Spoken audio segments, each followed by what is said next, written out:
국민 여러분 안녕하십니까. 인도태평양 전략연구원 최수용입니다. 오늘도 저희가 마련한 유튜브를 애청하고 계시는 대한민국의 국민 여러분, 또 해외에 계신 동포 여러분께 감사를 드립니다. 자, 오늘은요, 마약 이야기를 좀 해야 되겠습니다. 마약 자주 잡수는 분들 계세요? 잡수시면 안 됩니다. 또 주사로도 맞아서도 안 됩니다. 자, 그런데 최근에 부산항에서 밀반입된 코카인이 자그마치 100kg도 아닙니다. 720kg이나 지금 발견이 됐어요. 자, 이게 지금 2,400만 명을 동시에 투약할 수 있는 이 분량이라고 그러는데요. 자, 국민 여러분, 왜 대한민국에서 지금 이렇게 마약이 자주 출몰하게 될까요? 자, 이번에는 미국의 마약 단속국이라고 있죠. DEA, Drug Enforcement Agency라고 하는 DEA가 있는데, 지난번에 강릉 옥계항에서 발견됐던 그 2톤의 분량의 마약은 미국 FBI, 연방수사국에서 알려줬다 그랬는데, 이번에는 마약 단속국에서 지금 첩보를 줬다 그럽니다. 그래서 수색한 결과 선박에 실린 컨테이너 안에서 이런 720kg의 코카인이 발견되었다고 하는 것입니다. 자, 지금 강릉 옥계항에 이어서 대규모 해상 마약 반입이 지금 발견되고 있는 일들인데요. 과연 발견되지 않은 마약은 얼마나 더 있을까요? 어림잡을 수가 없죠. 발견을 못했으니까. 네? 자, 지금 이번에 부산항에 입항한 몰타 선적에 지금 컨테이너 선이 있는데, 그 컨테이너 선에서 코카인이 720kg이나 적발이 된 겁니다. 자, 지금 컨테이너를 싣고 다니는 이 화물 운반선에 이런 코카인이 실려 있었다. 이게 지금 어쩌다가 발견된 거라고 볼 수 있어요. 그러면 실제는 이거보다 100배 이상 유통이 되고 있겠죠. 자, 지금 이 보통 심각한 일이 아닙니다. 자, 이 720kg의 마약, 코카인이 1회 투약분이 0.03g으로 기준 잡아 본다면 2,400만 명이 동시에 투약을 할 수 있는 어마어마한 양입니다. 소매가로 가격을 환산해 본다면 가격만도 3,600억 원대예요. 자, 이 정도면은 그냥 한 번만 성공시키면 팔자 고치는 거죠. 자, 이번에 지금 우리 수사당국에서 얘기하는 거 보면은 미국의 마약 단속국 DEA가 제공했던 첩보를 토대로 해서 이 컨테이너 선박을 수색하게 되었고, 또 선박에 적재되어 있던 컨테이너 안에서 코카인을 찾아낸 거예요. 이거는요, 사실 이 정도의 결과물이 나오기 위해서는 DEA의 요원들이 얼마나 많은 수고를 했겠습니까? 얼마나 위험을 무릅쓰고 이 마약이 유통되는 것을 추적하고 찾았겠습니까? 자, 지금 세관과 검찰이 이 마약을 토대로 정확한 유통 경로를 갖다가 지금 조사를 해야 되겠지만은, 이게 도대체 한국이 파이널 데스티네이션, 최종 목적지인지 아니면 경유지인지조차도 아직은 알 수 없는 상황이에요. 자, 이런 식으로 될 수밖에 없는 것은요, 바로 우리나라의 지나간 문재인 정권 시절에 경찰대학인데 전라도 출신 아이들, 그 다음에 조지 폭력배들, 또 마약상들, 그 다음에 당시 대통령실이라고 불리던 청와대, 이런 모든 것들이 국회까지 혼연일체가 되어서 이런 범죄에 가담하고 있는 것입니다. 자, 이러한 국내에서의 대규모 대용량의 마약이 발견되고 있다. 이거는 틀림없이 우리나라에 지금 심각한 뭐가 생겼다? 안보적으로 위험한 상황이 되어가고 있다. 거기에 대한 적신호에 대한 경고로 지금 이 마약이 출몰하고 있는데, 자, 이 나라는 지금 선거한다고 지금 정신이 또 팔려 있죠. 이러는 사이에 우리의 젊은 아이들이 얼마나 또 마약으로 죽어나갈지 알 수가 없습니다. 코카인만 올까요? 펜타닐은 안 옵니까? 미국에서 지금 가장 높은 인구 사망의 원인이 바로 중국산 펜타닐이라는 거 아니겠어요? 자, 그래서 오늘은 잠깐 중국 공산당이 얼마나 사악한 자들인지 그들의 마약의 역사에 대해서 좀 설명을 드리겠습니다. 마약. 저는 한 번도 해본 적이 없는데 이 마약쟁이들 얘기를 들어보면 마약을 하면 기분이 좋대요. 예? 그리고 그 마약을 먹고서 성관계를 하면 그렇게 오랫동안 할 수 있고 좋다 그러는데 그 몸이 나만 하겠습니까? 그런 짓 하고 살면요.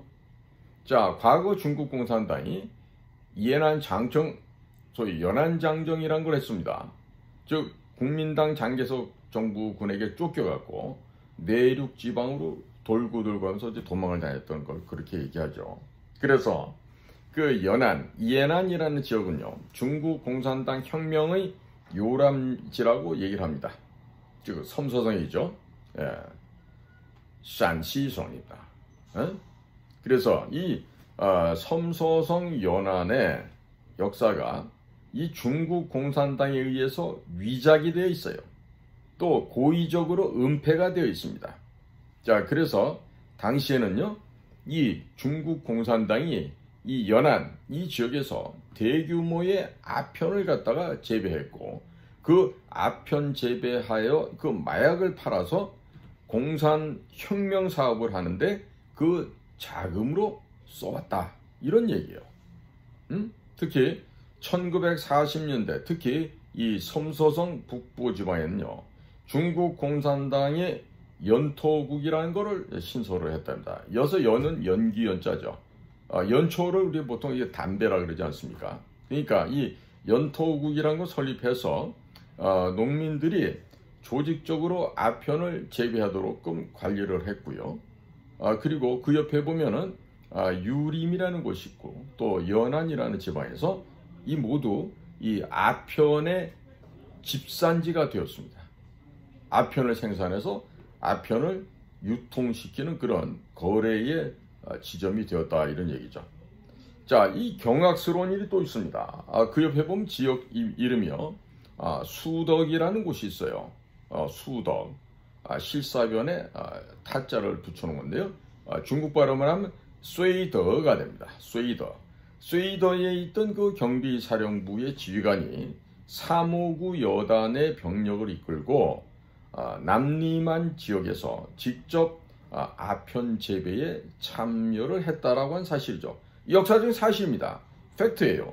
그래서 당시에 수많은 목격자와 또 역사연구소의 자료 등이 중국 공산당이 혁명을 빙자해서 독극물, 마약 교역을 자행했다고 하는 이런 직접적인 증거가 되었던 것입니다.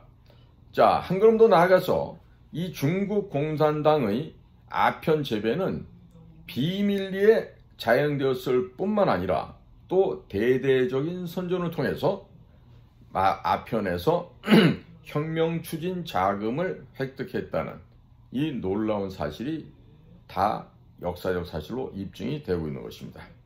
자, 연안에서 당시 아편 수입을 통해서 중국 공산당은 재정의 3분의 1을 충당했다고 합니다. 어마어마한 얘기죠.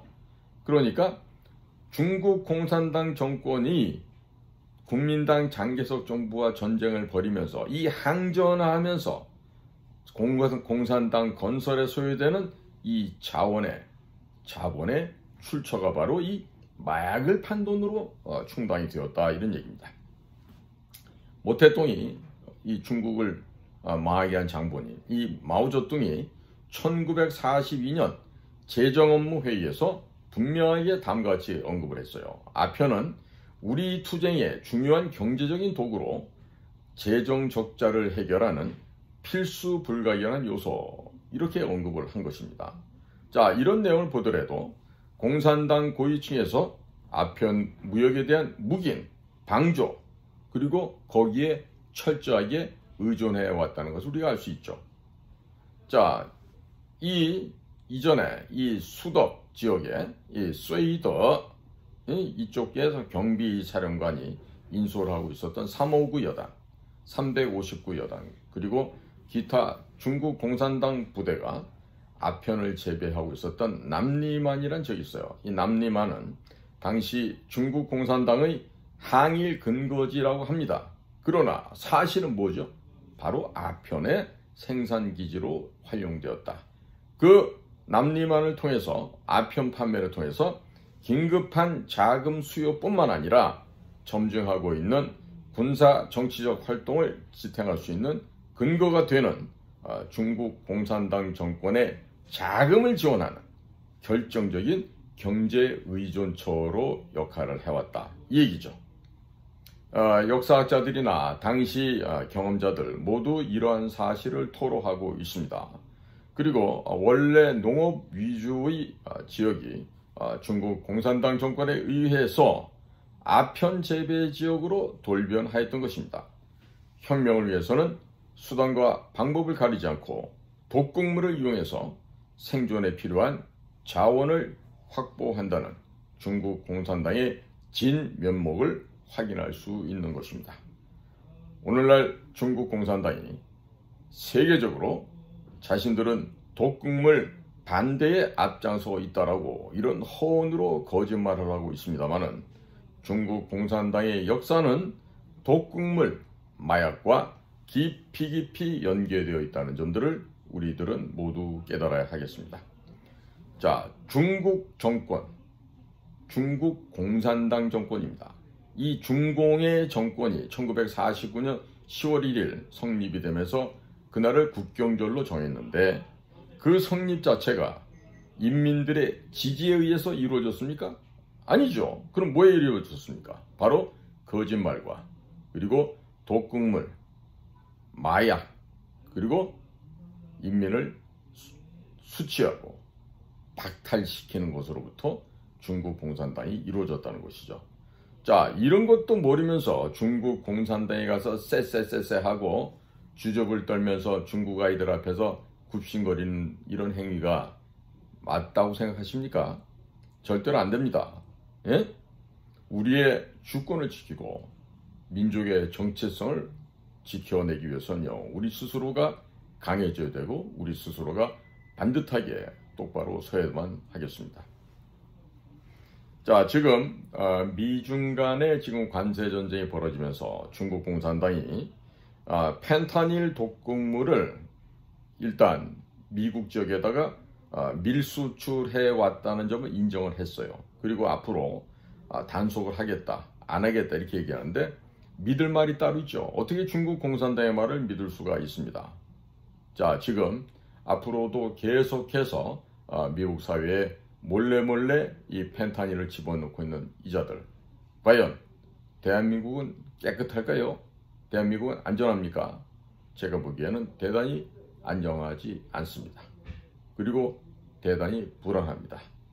몇몇 더럽고 비열하게 사는 자들의 그 자들의 주머니를 챙겨주고 채워주기 위해서 지금 대한민국 사회가 썩어가고 있다. 조만간에 붕괴될지도 모른다. 이런 위험천만한 상황이 되고 있습니다. 국민 여러분, 이번 6월 3일에 투표에 꼭 참여하셔서 이런 인간 쓰레기보다 못한, 즉 동물들보다 못한, 쓰레기보다도 못한 이런 자를 이 나라의 대표 선수로 뽑아서 되겠습니까? 안 되겠죠. 국민 여러분들의 현명한 판단을 기대해 봅니다. 자, 지금 요도세자가 출몰 했어요. 요도세자가 뭔가 했더니 이재명의 아들에 대해서 붙여준 이름이래요. 왜 그러냐? 여성의 성기 요도를 젓가락으로 찌르고 싶다라는 이런 표현을 했다는 거예요. 이게 말이나 됩니까? 예? 그러니까 제가 늘 비유를 하죠. 김문수 후보의 부인 설란영 씨는 한강물의 시원이 된 저 태백산맥의 명경지수 같이 아주 맑고 깨끗한 물인데 반해서 이재명의 부인 김혜경이라는 여자는 저쪽에 공장 폐수가 흘러나가는 옆에 있는 화장실 똥물의 비유가 될 수 있죠.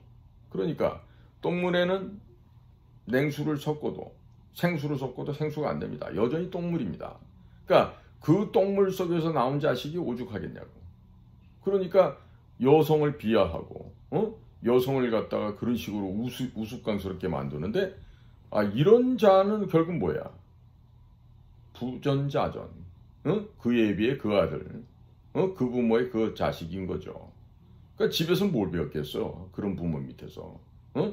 어떻게 이 정말로 인류를 지탱해온 이 역사상의 가장 중요한 여인들에게 어떻게 이런 망언을, 극언을 할 수가 있겠냔 말이죠. 자, 국민 여러분, 여러분들은 쓰레기 밑에서 살고 싶으십니까? 아니면 함께 사람 같은 향기 나는 사람들과 살고 싶으십니까? 이번에 결정 잘 하세요. 6월 3일 날. 사람을 골라서 투표를 해야지 그 짐승만도 못한 쓰레기한테 투표 되겠습니까? 안 될 일이죠. 자, 현명하신 우리 대한민국 국민 여러분들의 판단과 정확한 분별력을 한번 믿어보겠습니다. 오늘도 저희 방송을 경청해 주셔서 감사를 드립니다. 저는 인도태평양 전략연구원 최수용입니다. 감사합니다.